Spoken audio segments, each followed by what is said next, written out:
Selamat datang di media belajar IPS kelas 9 yang diasuh oleh Bapak Dr. Andes Sumarno.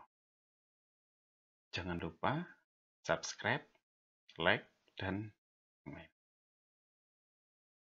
Anak-anakku sekalian, materi kita hari ini adalah bab 1, interaksi antar negara Asia dan negara lainnya, dengan subpokok bahasan kondisi alam dan penduduk Jepang. Apakah kalian pernah mendengar negara Jepang? Apa kaitannya dengan Indonesia? Kemudian, di manakah letak negara Jepang? Apakah letak negara Jepang mempengaruhi keadaan alam? Nah, anak-anakku sekalian, untuk menjawab pertanyaan ini, mari ikuti materi berikut. Jepang adalah negara kepulauan di Asia Timur. Kepulauan Jepang terdiri dari pulau-pulau stratovolcano. 4 pulau utama dari utara ke selatan adalah Hokkaido, Honshu, Shikoku, dan Kyushu. Jepang berada 36 derajat sebelah utara Khatulistiwa dan 138 derajat sebelah timur meridian utama. Jepang berada di utara timur Laut Cina dan Taiwan, dipisahkan oleh Laut Cina Timur. Sebelah timur Korea, dipisahkan oleh Laut Jepang, dan sebelah selatan Rusia Timur Jauh. Secara astronomis, Jepang terletak di antara 30 derajat lintang utara sampai 47 derajat lintang utara dan 128 derajat bujur timur sampai 146 derajat bujur timur.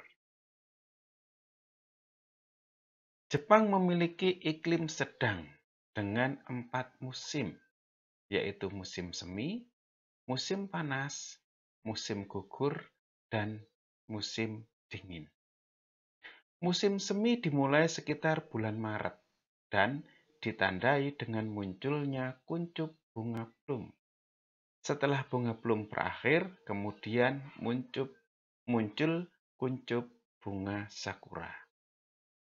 Musim panas di Jepang dimulai sekitar bulan Juni. Musim gugur di Jepang ditandai dengan mulai gugur atau rontoknya daun-daun di pohon. Peristiwa tersebut berawal sekitar bulan September. Musim dingin ditandai dengan turunnya butiran salju yang diawali sekitar bulan Desember. Bentuk muka bumi. Jepang memiliki wilayah dataran yang kecil, yaitu sekitar 30% dari luas wilayahnya.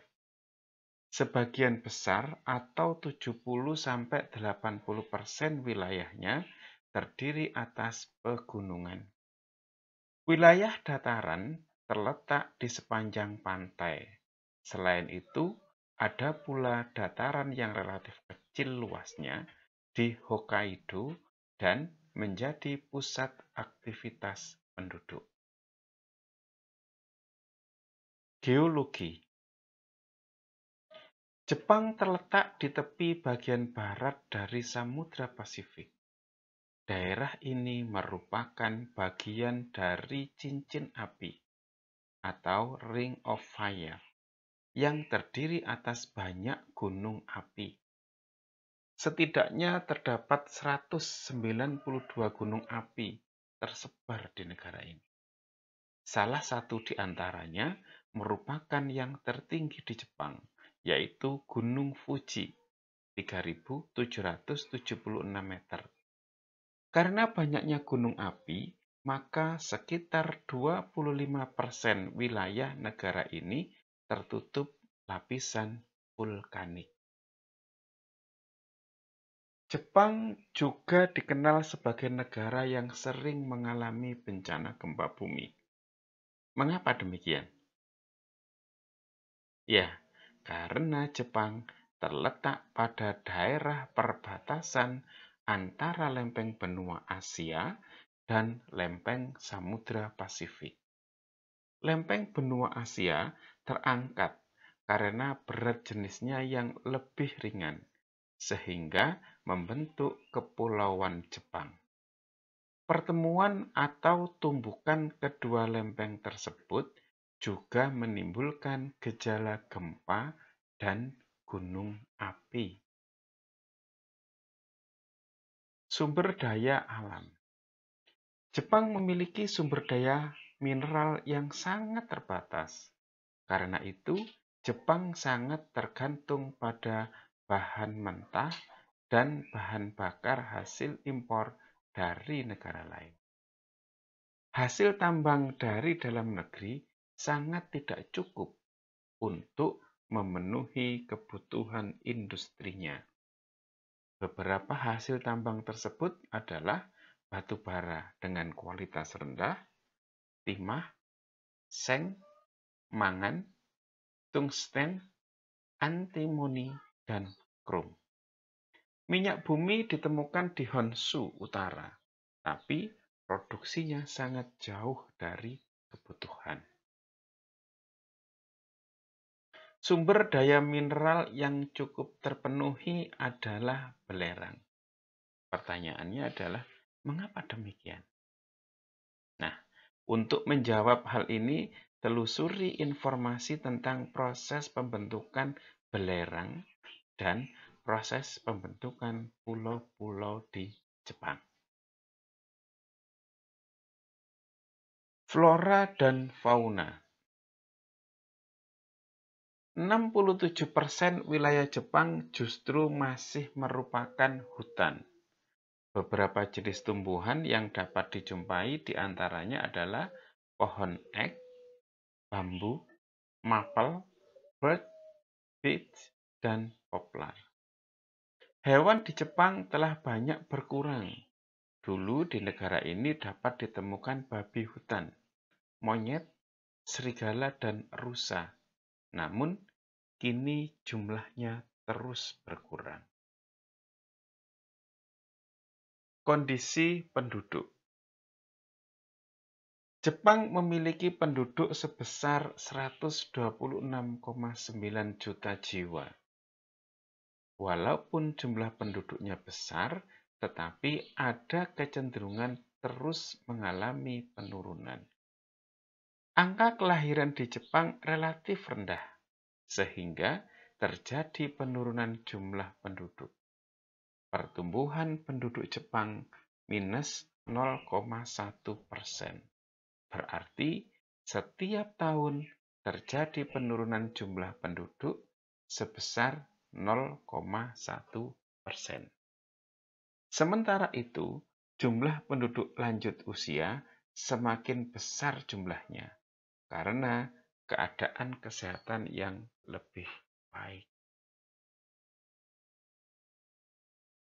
Komposisi penduduk.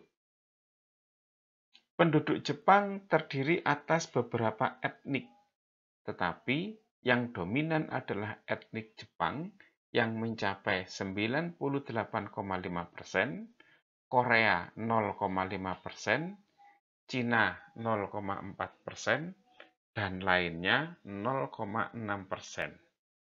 Agama yang dianut terdiri atas Shinto 83,9%, Buddha 71,4%, Kristen 2%, dan lainnya 7,8%. Presentasi totalnya mencapai lebih dari 100%, karena banyak penduduk Jepang yang menganut agama Shinto dan juga Buddha.